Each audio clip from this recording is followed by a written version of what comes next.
अजहर सिद्दीक साहब के फिर इस तरीके से जो वो सीटें हैं वो कभी फिल नहीं होंगी, क्योंकि चूँकि हमारे जो जो जो हमारी अक़लियती सीटें हैं या जो हमारी ख़वातीन की मोहतरम सीटें हैं, फिर तो वो एक लिहाज से तो वो एक अनरिप्रेजेंटेड रह जाएगा वो मामला जो है। जी जी जी जी आप ऐड कर लें जदूर साहब, फिर मैं आगे बढ़ता हूँ। जी इसमें देखें आप, ये मामला जो है ना, इसकी इंटरप्रिटेशन अब सुप्रीम कोर्ट करेगी। अब डेफिनेटली इलेक्शन कमीशन के अंदर जो केस है, या तो ये डिसाइड कर देंगे अगर मेरिट पे करते हैं, तो अगर नहीं करते तो इलेक्शन कमीशन जो इसका सेक्शन 104 का जो सब क्लास 4 है उसको इंटरप्रेट करेगा कि अगर एक पार्टी का लिखा हुआ है कि लिस्ट एग्जॉस्ट हो जाती है, तो अगर एक पार्टी लिस्ट देती नहीं है लेकिन उसके प्रोपोर्शन के हिसाब से अगर सीटें बनती हैं तो उनका फेट जो है वो क्या होगा, ये इंटरप्रिटेशन। वैसे तो मैं किसी ला कानूनियत को बिल्कुल सपोर्ट नहीं करता, मैं सिर्फ प्रेसिडेंट बता रहा हूं और कोई इशारा नहीं दे रहा कि यहाँ पर तो 90 दिन में इलेक्शन भी नहीं हुए, आप जानते हैं अजहर सिद्दीक साहब।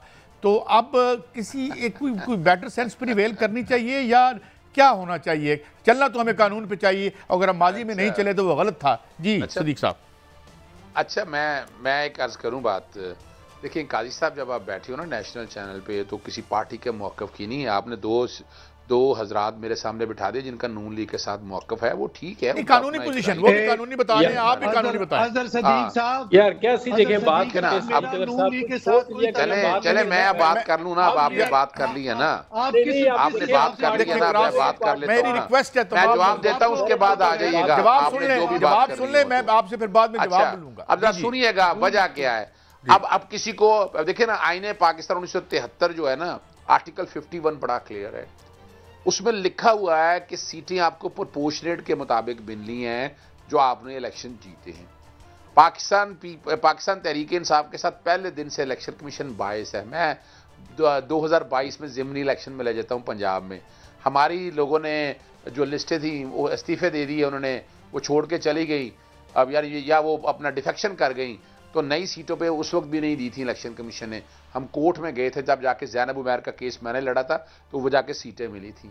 अब आर्टिकल देखिए ना, ये जो बातें कर रहे हैं ना सेक्शन 104 की या रूल 91 की, ये तब बातें हैं ना कि जब लिस्ट एग्जॉस्ट हो जाए।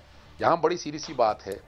पाकिस्तान तहरीक इंसाफी आज भी ना आर्टिकल, ये मेरे सामने 2 जजमेंटें हैं, PLD 1989 supreme court 66, 12 member bench है, मोहतरमा बेनज़ीर भुट्टो फेडरेशन ऑफ पाकिस्तान, और दूसरा है PLD 2015 supreme court 401 district bar association Rawalpindi, यानी पाकिस्तान पीपल्स पार्टी से ले लिया गया, शनाख्त ले ली। उन्होंने कहा ये नहीं कर सकते आप, ये नहीं हो सकता। और यहाँ बैठकर आप 209 जो रूल है वो अपना 215 जो है वो आइन का आर्टिकल 17 से मुतसादम है।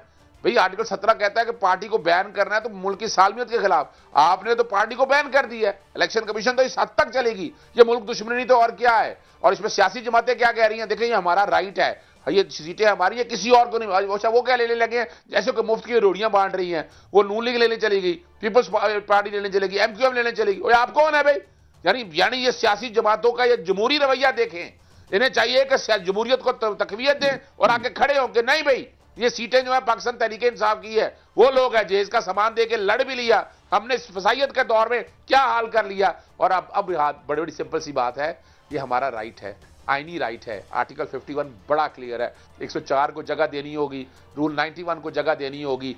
पाकिस्तान तहरीक इंसाफ नहीं मान रहे थे, हमने कहा कोई सियासी जमात चाहिए, हमने कहा सुन्नी इत्तेहाद काउंसिल के साथ इत्तेहाद कर लेते हैं।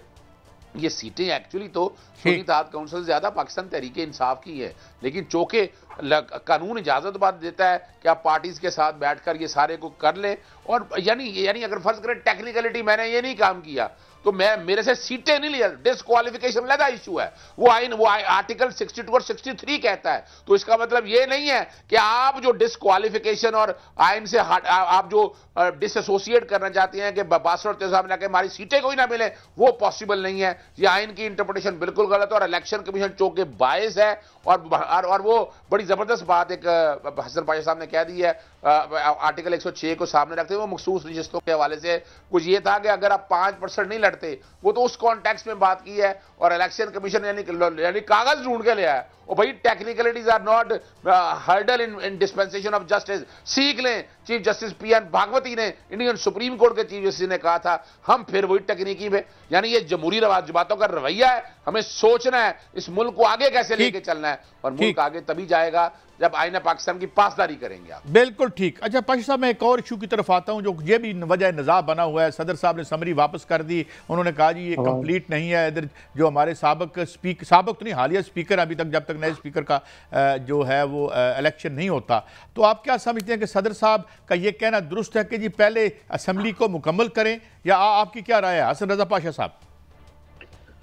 काई साहब, जो आइन में दर्ज है वो ये है कि with in 21 days of the elections assembly का इजलास होना है, और ये मैंडेटरी है, इससे आगे पीछे नहीं हो सकता। और ऐवान कभी भी कंप्लीट नहीं हुआ। ये आप जब भी देख, कोई एक आध दो सीटें, कभी ज़िमनी इलेक्शंस हो रहे होते हैं, किसी ने कोई ओथ नहीं उठाया हुआ होता, तो क्या इस वजह से असेंबली का इजलास रुक जाता है? और अगर महीना या 2 महीने कोई डिसीजन ना आए, फर्ज कर लें, तो आप असेंबली का इजलास नहीं होने देंगे? अगर असेंबली का इजलास 21 दिन के अंदर अंदर नहीं होता, तो फिर आप आइन की वायलेशन कर रहे हैं। और president of Pakistan, sorry to say, वो नॉन इशू को इशू बना रहे हैं। वो उनका तो डोमेन ही नहीं है कि ये बात करें जी कि आप ऐवान पूरा नहीं है। भाई आपको किसने कहा है कि ऐवान पूरा नहीं है? आप एक एडवाइस आई है, प्राइम मिनिस्टर ने एडवाइस दी है, और उसके मुताबिक आप बुला लें। बहरहाल ये जो प्रेसिडेंट ऑफ पाकिस्तान का होता है, आप देखिए सितंबर में ये रिटायर हो गया, लेकिन उसके बावजूद सिस्टम की कंटिन्यूएशन के लिए इनको उस वक्त तक इस ओहदे पे विराजमान रखा गया है जब तक नया सदर का इंतखाब नहीं होता। और यही सूरत हाल स्पीकर की है कि स्पीकर कौमी असम्बली भी सिर्फ वाहिद वो MNA रह जाता है उस पूरे हाउस का कि वो नए असम्बली के मार्ज वजूद में आने तक वो रहता है, और वो फिर आके ओथ लेके फिर स्पीकर और डिप्टी स्पीकर का इलेक्शन करा के वो चला जाता है। तो कहने का मतलब ये है कि सिस्टम की कंटिन्यूएशन के लिए ये दोनों ओहदे इसीलिए कायम रहते हैं ताकि आगे चल के कोई एक ऐसी चीज ना आ जाए कि काम ना चल सके। स्पीकर मेरा ख्याल है बुला यानी आप कहते हैं कंटिन्यू बुला दिया है। हाँ। और हाँ जी, इजलास हो जाना चाहिए। ये कोई नामुकम्मल वाली बात जो है, ये कभी भी कोई कदर नहीं लगा हुआ।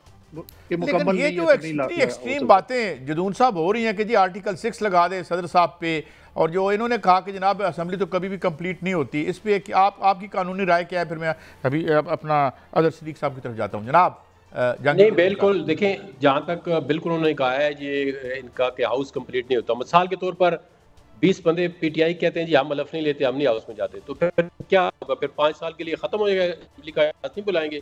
या जो बंदे सुबह 10-15 बंदे PTI कहते हैं जी हम हलफ नहीं लेना चाहते और हम नहीं वहाँ पे जाना चाहते, और क्या अब वो कहेंगे नहीं हाउस मुकम्मल होगा तो तब आएंगे, हम नहीं।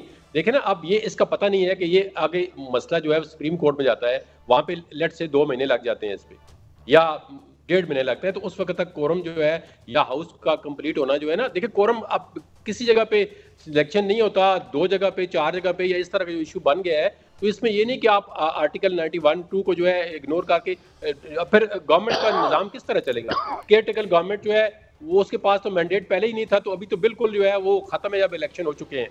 तो इसके बाद जो सदर साहब हैं, देखिए सदर किसी पार्टी का सदर नहीं है, वो पाकिस्तान का सदर है। पहले तो ये कि अगर वो कहते हैं कि मैं एक पार्टी का सदर हूँ, तो उसको तो उसी वक्त अपने ओहदे जब पूरी हुई थी मुद्दत, तो उस वक्त तक खत्म कर, उसका जी मैं जा रहा हूँ, मेरी टर्म पूरी हो गई, आप जाने पर काम जाने। लेकिन एक ओहदे के साथ भी आप चिपके हुए हैं कि जी मेरे कॉन्स्टिट्यूशन के अंदर मेरी प्रोविजन मौजूद है, तो आप ठीक है, तो फिर आप एक पार्टी को सपोर्ट भी कर रहे हैं। तो जहाँ पे आर्टिकल 6 की बातें, मेरे ख्याल में आर्टिकल 6 तो नहीं उन पे लगता, ये तो एक बहुत एक्सट्रीम बात है कि जब तक ये तो मैं हम हमेशा ही कह देते हैं कि आर्टिकल 6 जो है वो मतलब है कि हम यार सारे वतन ही हैं। आर्टिकल 6 को उन्होंने तो असला मूली गाजर बनाया हुआ है कि जो भी जरा सी बात होती है तो कहते हैं जी आर्टिकल 6 ख्याल में हम सब जिस बंदे पे लगा था उसको सजा नहीं हुई, वो आखिरत में चला गया है, उसको सदीक अजहर साहब ने भी सपोर्ट किया था मेरे ख्याल में। जी सदीक अजहर साहब अब आते हैं, ये क्या आपको लगता है, यानी एक पॉलिटिकल सवाल है ये भी कि 2 मार्च को PTI क्या कर आपकी नज़र में क्या है? एहतजाज करेगी, बाइकआउट करेगी? और ये जो मेरे 2 मोअज़्ज़ज़ दोस्तों ने बताया है इनकम्प्लीशन और कम्प्लीशन के बारे में अपना व्यू असम्बली के, आपका टेक क्या है? बहुत शुक्रिया।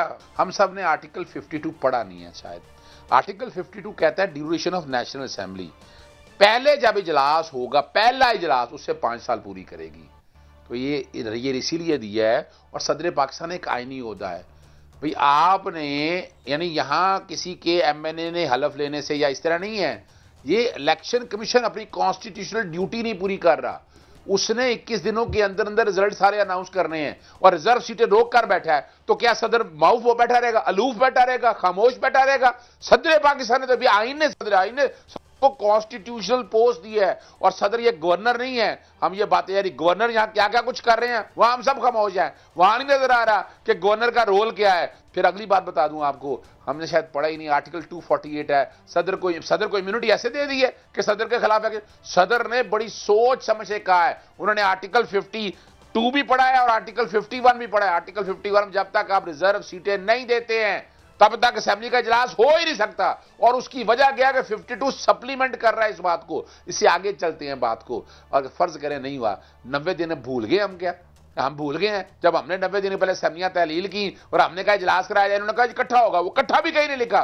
फिर इन्होंने 3 दिन पहले असेंबलियां तहलील कर दी, 3 दिन पहले असेंबलियां तहलील को की। और आइन कैसे तोड़ा? वो 60 दिनों में इलेक्शन होने थे, ये उठाकर ले गए 90 दिनों में। आप जुल्म तो देखें। फिर हम सब ने आर्टिकल 254 नहीं पढ़ा। किसने कहा ये मैंडेटरी है? आर्टिकल अपना 91 और अपना 130 को किसने कहा मैंडेटरी है? कॉन्सिक्वेंस है? कोई कॉन्सिक्वेंस नहीं है। और उसी के लिए आर्टिकल 254 दिया हुआ है जो कहता है कि अगर कोई काम वक्त पे ना हो सके तो उसकी वजह से इलीगैलिटी हो जाएगी। लेकिन हमें सदर को अप्रिशिएट करना चाहिए कि एक मर्द हुर बैठा है, एक मर्द का बच्चा बैठा हुआ है कि जो इस जालिम मुआशरे के अंदर इन गैर जमहूरी कुव्वतों के खिलाफ मैं ये कहता हूं कि और आखिर आइन पे अमल दरामद की बात की।